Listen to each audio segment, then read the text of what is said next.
দিওয়ালির দিন প্রথমেই আমার ভাইজি ফানুস নিয়ে দাঁড়িয়ে পড়েছে, দেখো। তারপরে দাদা ফানুস নিয়ে দাঁড়িয়ে পড়েছে বন্ধুরা, আকাশে উড়িয়ে দেওয়ার জন্য। তারপর দেখো একটা সেল ধরিয়ে দেওয়া হলো প্রথমেই, দেখো কি সুন্দর ফুটেছে বাজিটা। তারপর চটপটি ধরিয়ে দেওয়া হলো।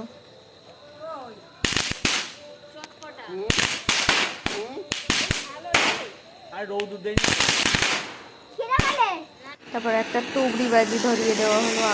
তুবড়ি বাজিটা অনেকটা উঁচুতে উঠেছে, খুব সুন্দর দেখতে লাগছে টুপিটা।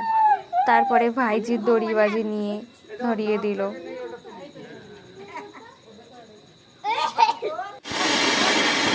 তারপরে আরো একটা তুবড়ি ধরিয়ে দেওয়া হলো। লেটেস্ট ব্যাপার, এবছরের সেরা ছাতাবাজি জীবনে ফার্স্ট টাইম দেখলাম। ভাইজি নিতে ভয় পাচ্ছিল একদিকে, একদিকে খুবই মজা করছিল। ভয়ও পাচ্ছে আবার নিতেও চাইছে, কি করবে বুঝতেই পারছে না সে বাচ্চাটা।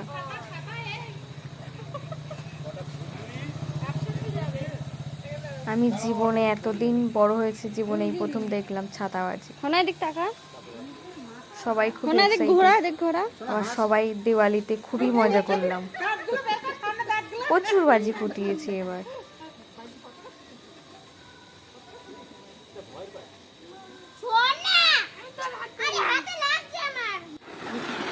তারপরে চরকি বাজি ধরিয়ে দেওয়া হলো।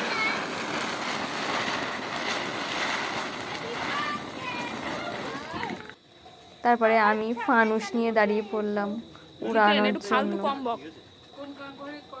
তার মাঝে একটু সেলফিও তুলে নিয়েছিলাম, দেখো কতটা উপরে উঠে গিয়েছে ফানুসটা। তারপরে আমি বাচ্চাদের মতন ফুলঝুরি বাজি নিয়ে দাঁড়িয়ে পড়লাম।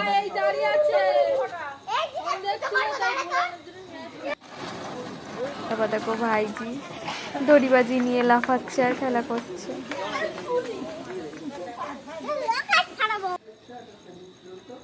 দেখো একটা রকেট বাজি ধরিয়ে দিয়েছে, ভীষণ ভয়ের এই বাজিটা।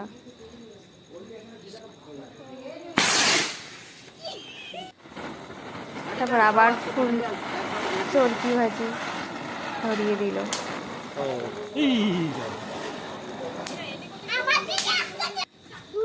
তারপর আবার একটু চটপটি বাজি ধরিয়ে দিয়েছে।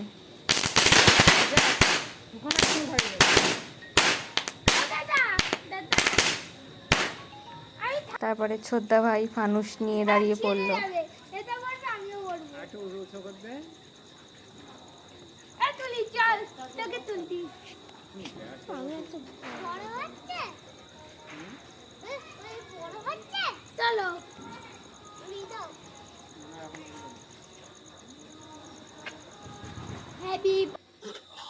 তারপর দেখো আর একটা সেল ধরিয়ে দেওয়া হলো।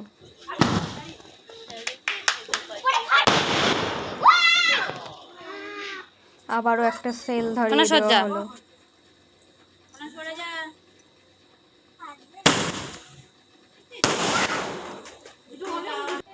আবারও একটা সেল, প্রচুর সেল আনা হয়েছে এবছরে।